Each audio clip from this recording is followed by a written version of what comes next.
Hi friends, నేను మీ హఫీజ్ మీరు చూస్తున్నారు తెలుగు టెక్ ట్యూబ్. ఫ్రెండ్స్, మనందరూ తెలిసిందే రేపు సలార్ మూవీ రిలీజ్ అవ్వబోతుంది. మనలో చాలామంది ఈ మూవీ చూడడానికి రకరకాల థియేటర్స్ వెతుకుతూ ఉంటారు. దానికి రీజన్ ఏంటి అంటే మనం చూస్ చేసుకునే థియేటర్ ఆధారంగానే మనం మూవీ చూసేటప్పుడు ఒక మంచి ఎక్స్పీరియన్స్ అయితే వస్తుంది. అయితే ఈ వీడియోలో నేను మీకు సలార్ మూవీలో యూజ్ చేసిన డీసీటీ టెక్నాలజీ అంటే ఏంటి అనే దాని గురించి చెప్పడంతో పాటు ఇప్పుడు మనం మూవీ చూడడానికి వెళ్ళినట్టయితే మీకు ఐమాక్స్ అని కనిపిస్తుంది, తర్వాత డాల్బీ సినిమా అని కనిపిస్తుంది, డాల్బీ అట్మాస్ అని చెప్పేసి వినిపిస్తూ ఉంటుంది, 4DX అని చెప్పేసి వినిపిస్తూ ఉంటుంది. సో మరి ఇవన్నీ ఏంటి, దేంట్లో మనము ఈ సలార్ మూవీని చూస్తే మంచి ఎక్స్పీరియన్స్ వస్తుంది అనే దాని గురించి మాట్లాడదాం. మీ అందరూ తెలిసే ఉంటుంది, ఈ డీసీటీ అంటే డార్క్ సెంట్రిక్ థీమ్ అన్నట్టు.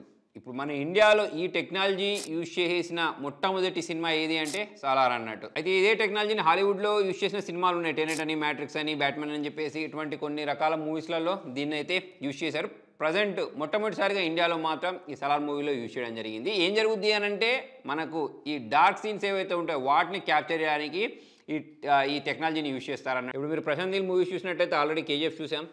అలాంటి ఎన్విరాన్మెంట్లోనే అంటే డార్క్ ఎన్విరాన్మెంట్లోనే ఆయన టేకింగ్ అనేది ఉంటూ ఉంటుంది. ఇప్పుడు మనకు ఈ సలార్ మూవీ గురించి మాట్లాడినట్టయితే ఇందులో కూడా మనకు ఈ బ్యాక్గ్రౌండ్ అనేది బ్లాక్గా కనబడడానికి, డార్క్గా కనబడడానికి మనకైతే కొన్ని ఆర్టికల్ ద్వారా తెలుస్తుంది. అయితే ఈ మూవీని షూట్ చేయడానికి అలెక్స్ ఐరీ కెమెరాని, అది కూడా న్యూ వర్షన్ కెమెరాని విత్ సిగ్నేచర్ లెన్స్ తోటి యూజ్ చేశారట. దాని కారణంగా ఈ మూవీ మనం చూసేటప్పుడు దాంట్లో ఉండే డీటెయిల్స్ అనేవి లేకపోతే పిక్చర్ క్లారిటీ అనేది వేరే లెవెల్లో ఉంటుందని చెప్పేసి అయితే తెలుస్తుంది. ఇప్పుడు మనము కంపేర్ చేసినట్టయితే కేజీఎఫ్తో కంపేర్ చేసినట్టయితే అది మనకు 3.2Kలో కనిపిస్తే ఇది వచ్చేసి 4Kలో ఉంటుంది. సో ఇలా మనకు మూవీ అనేది డార్క్ టోన్లో తీయడానికి దీన్ని అయితే యూజ్ చేయడం జరిగింది. ఇంతకుముందు హాలీవుడ్లో అయితే యూజ్ చేశారు. ఇప్పుడు మనము మ్యాటర్కి వచ్చినట్టయితే అంటే ఈ సలార్ మూవీని మనము ఏ థియేటర్లో అంటే ఎటువంటి టెక్నాలజీ ఉండే థియేటర్లో చూస్తే మంచి ఎక్స్పీరియన్స్ వస్తాయనే దాని గురించి మనం మాట్లాడినట్టయితే ఇంతకుముందు నేను చెప్పినట్టు ఎస్పెషల్లీ మనకు సినిమా థియేటర్స్లలో 3D అని చెప్పేసి, 4DX అని చెప్పేసి, ఐమాక్స్, తర్వాత డాల్బీ సినిమా లేదా డాల్బీ అట్మాస్ అని చెప్పేసి మనకు ఇటువంటి టెక్నాలజీతో కూడిన థియేటర్స్ అనేవి కనిపిస్తూ ఉంటాయి. అయితే ఇందులో మనకు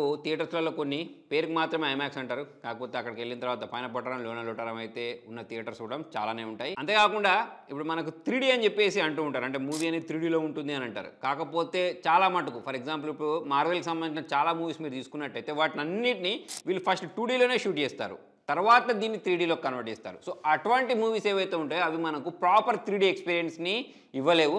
ఇప్పుడు మనము ప్రాపర్గా 3Dలో తీసిన సినిమా గురించి మాట్లాడినట్టయితే అవతార్ ఉంది చూసారా, రీసెంట్గా లాంచ్ అయింది. సో అది మాత్రం మనకు ప్యూర్గా 3Dలో అయితే ఉంటుంది. అయితే ఇలా కన్వర్ట్ చేసిన సినిమాస్ ఏవైతే ఉంటాయో అవి సింగిల్ ప్రొజెక్షన్లో ఉంటాయి. దాని కారణంగా మనకు 3Dలో చూసిన ఫీల్ అనేది అంత బాగా ఏమనిపించదు. ఇప్పుడు మనము ఈ 3D సినిమాలు చూడడానికి వెళ్ళినప్పుడు మీ లోకల్ థియేటర్లలో 3D అని పెడతారు, కాకపోతే అందులోకి వెళ్ళినప్పుడు వాళ్ళు ఏం చేస్తారు, మనకు అద్దాలు ఇస్తారు. సో అక్కడ జరిగేది ఏంటి అంటే బ్యాక్గ్రౌండ్కి ఉన్న ఆబ్జెక్ట్కి మధ్యలో కొంచెం డెప్త్ ఉన్నట్టు కనిపిస్తుంది మీరు పెట్టుకొని చూసినప్పుడు. ఏంటి నేను చెప్పేది, 2Dలో ఉన్న సినిమాని 3Dలో కన్వర్ట్ చేసినప్పుడు. అలా కాకుండా ప్రాపర్గా 3Dలో చూసిన సినిమా అనేది వేరే లెవెల్లో ఉంటుంది. అయితే మన ఇండియాలో 3Dకి ఎక్కువ క్రేజ్ ఉంది, కానీ USA గురించి మాట్లాడినట్టు అక్కడ 3D క్రేజ్ అనేది ఎప్పుడూ చచ్చిపోయింది. మొత్తానికి మనం డైరెక్ట్ 3D టెక్నాలజీతో చేసిన దాంతో పోల్చుకున్నట్టయితే 2Dని 3Dలోకి కన్వర్ట్ చేసిన దాంట్లో మంచి ఎక్స్పీరియన్స్ అయితే రాదు. ఇక దాని తర్వాత ఇంకొక గిమ్మిక్ కూడా ఉంది, అదేంటి అంటే 4DX అని చెప్పేసి అంటూ ఉంటారు. సో 4DX అని చెప్పేసి మనము థియేటర్లోకి వెళ్ళామనుకోండి, నేను ఇప్పుడు ఎందుకు చెప్తున్నానంటే ఇదంతా, మీరు ఒక మూవీని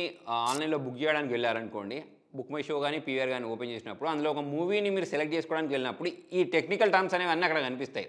మీరు అదే మూవీని ఐమాక్స్లో చూడాలనుకుంటున్నారా, లేకపోతే 3Dలో చూడాలనుకుంటున్నారా, లేకపోతే ఇంతకుముందు చెప్పినట్టు 4DXలో చూడాలనుకుంటున్నారా, నార్మల్గా చూడాలనుకుంటున్నారా, సో ఇటువంటి అన్ని ఆప్షన్స్ వస్తాయి.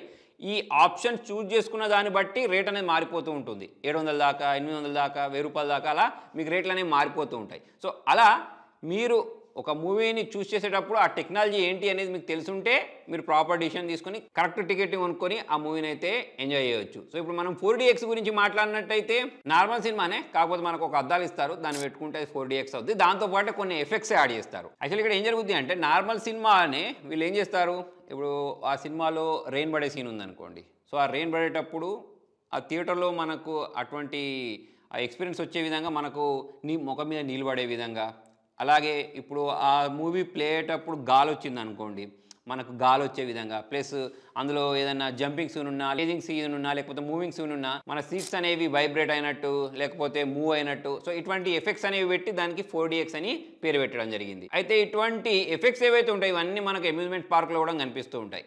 అయితే ఇప్పుడు మనకు సినిమా అంటే ఒక 3-4 గంటలు ఉంటుంది. ఇప్పుడు 3-4 గంటలు ఎందుకంటున్నారంటే రీసెంట్గా వచ్చిన యానిమల్ గురించి మాట్లాడినా చాలా పెద్ద సినిమా, బాహుబలి గురించి మాట్లాడినా చాలా పెద్ద సినిమా.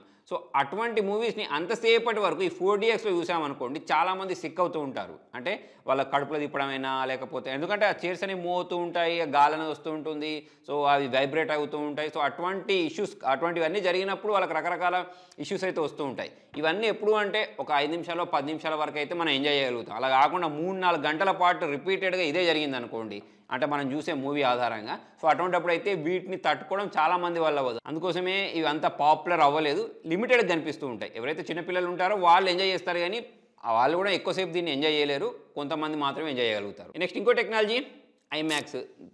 దీనిలో పేరులో ఉన్నట్టే ఇది ఏం చేస్తా అంటే ఇప్పుడు మనకు 26% అంటే మీరు నార్మల్ థియేటర్లో చూసిన దాంతో పోల్చుకున్నట్టయితే 26% స్క్రీన్ ఎక్కువ చూపిస్తుంది. ఇందులో కూడా మనకు ఐమాక్స్ 3D అని చెప్పేసి 3D మూవీస్ చూడడానికి కూడా సపరేట్గా ఉంటాయి అనుకోండి. అంటే మనం నార్మల్ 3Dతో పోల్చుకున్నట్టయితే ఈ ఐమాక్స్ 3Dలో చూస్తే మనకు ఈ బ్రైట్నెస్ అయినా లేకపోతే దానిలో ఉండే డీటెయిల్స్ అయినా ఎక్కువగా కనిపిస్తూ ఉంటాయి. ఇక్కడ ఐమాక్స్ అంటే స్క్రీన్ మొత్తంలో మ్యాక్సిమం ఇమేజ్ చూపిస్తాయి అన్నట్టు. అంటే మనకు పైన ఒక బ్లాక్ కలర్ కింద ఒక బ్లాక్ కలర్ వస్తూ ఉంటుంది కానీ నార్మల్ థియేటర్లలో, సో అటువంటివి లేకుండా ఫుల్ స్క్రీన్ చూపిస్తూ ఉంటుంది. ప్లస్ మనం థియేటర్లో ఏ పొజిషన్లో కూర్చున్నా సరే, ఏ సీట్లో కూర్చున్నా సరే మనకు మొత్తం స్క్రీన్ అనేది విజిబిలిటీలోకి వస్తాయి అన్నట్టు. అదే కాకుండా ఈ ఐమాక్స్లో మనం కొన్ని సీన్స్ చూసినప్పుడు మనం నార్మల్ థియేటర్లో చూసిన దాంతో పోల్చుకున్నట్టయితే కొన్ని క్యారెక్టర్స్ అనేవి ఎక్కువగా కనిపించే అవకాశాలు ఉన్నాయి. కాకపోతే దీన్ని ఏంటంటే ఈ ఐమాక్స్ కెమెరా ఏదైతే ఉంటుందో దాంతో షూట్ చేసినప్పుడు మాత్రమే ఇలా కనిపిస్తూ ఉంటుంది. అయితే ఇక్కడ ఈ ఐమాక్స్నే చాలా థియేటర్స్ ఏం చేస్తున్నాయి అంటే చిన్న చిన్న స్క్రీన్లలో చూపిస్తూ ఉంటాయి. దాన్ని ఏమంటారు అంటే లైమాక్స్ అంటూ ఉంటారు. అంటే పేరుకి మాత్రం ఐమాక్స్, కాకపోతే అక్కడికి వెళ్ళిన తర్వాత మీకు ఈ ఐమాక్స్ ఎక్స్పీరియన్స్ రాదు. అలా మనము మూవీ చూసేటప్పుడు ఐమాక్స్ అనేది ప్రాపర్గా ఏ థియేటర్లో ఉందో కనుక్కొని వెళ్తే బాగుంటుంది, మన డబ్బులు అనేవి అయితే సేవ్ అవుతాయి. మొత్తం నేను చెప్పాల్సినది ఏంటి అంటే మీరు నార్మల్గా చూసే దానికన్నా లేకపోతే 3D 4DXలో చూసిన దాంతో పోల్చుకున్నట్టయితే ఐమాక్స్లో మూవీ చూసినప్పుడు మనకు చాలా మంచి ఎక్స్పీరియన్స్ వస్తుంది. ఐమాక్స్ 3D చూసినా కూడా 3Dలో చూసుకున్నా సరే నార్మల్ 3Dతో పోల్చుకున్నట్టయితే మనకు ఆ బ్రైట్నెస్ అయినా కానివ్వండి లేకపోతే ఆ మూవీస్ చూసే ఎక్స్పీరియన్స్ అయినా కానివ్వండి చాలా బాగుంటుంది. సో అందుకోసం మనం సాలార్ పోస్టర్లు చూసినట్టయితే ఎక్స్పీరియన్స్ ఇన్ ఐమాక్స్ అని చెప్పేసి కింద ఒక లైన్ రాశారు చూసారా.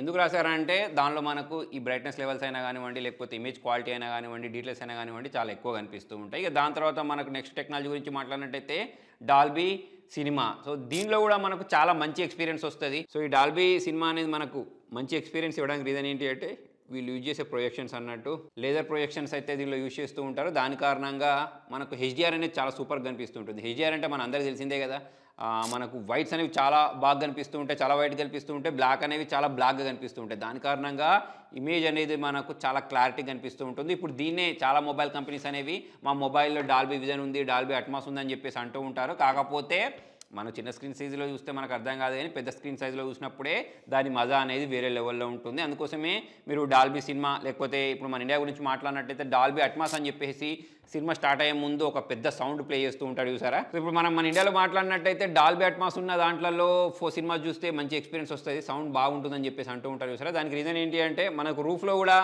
ఈ స్పీకర్స్ అనేవి పెడుతూ ఉంటారు, కొన్ని చోట్ల సీట్ కింద కూడా పెడుతూ ఉంటారు, చుట్టుపక్కల కూడా మనకు సౌండ్ అనేది డిఫరెంట్ టైప్స్లలో వస్తూ ఉంటుంది. అంటే ఆ మూవీ ఆధారంగా వస్తూ ఉంటుంది. దాని కారణంగా మంచి ఎక్స్పీరియన్స్ వస్తుంది. అదే కాకుండా ఐస్ 3D స్క్రీన్ఎక్స్ లాంటి టెక్నాలజీలు కూడా ఉంటాయి. సో ఇక్కడ ఏం జరుగుద్ది అంటే మనకు ముందు స్క్రీన్ ఉండడంతో పాటు సైడ్కి కూడా స్క్రీన్స్ని పెడుతూ ఉంటారు. అంటే అదే స్క్రీన్ అనేది దీనిలో స్ట్రెచ్ అయి చూపిస్తూ ఉంటుంది. కాకపోతే అంత మంచి ఎక్స్పీరియన్స్ అయితే రాదు కానీ సో అటువంటి టెక్నాలజీని కూడా సినిమా థియేటర్లలో యూజ్ చేస్తూ ఉంటారు. సో మొత్తానికి ఇది ఫ్రెండ్స్ ఇవాళ వీడియోలో. మరి ఈ వీడియోలో మీకు థియేటర్స్ గురించి ఎంతో కొంత నాలెడ్జ్ దొరికిందని చెప్పేసి నేను అనుకుంటున్నాను. ఇంకా నేను దేన్నైనా మిస్ చేసి ఉంటే మీరు కింద కామెంట్లో రాయొచ్చు. నన్ను అడిగితే మాత్రం ఐమాక్స్లో చూస్తే ఈ మూవీ అనేది చాలా సూపర్గా ఉంటుంది. ఇక మీరు నార్మల్ థియేటర్లో చూస్తే అంత మంచి ఎక్స్పీరియన్స్ అయితే రాదు. మరి మీరు ఏ థియేటర్లో ఎటువంటి టెక్నాలజీ ఉన్న థియేటర్లో ఈ మూవీ చూడబోతున్నారు అనేది కింద కామెంట్లో రాయండి. Thank you.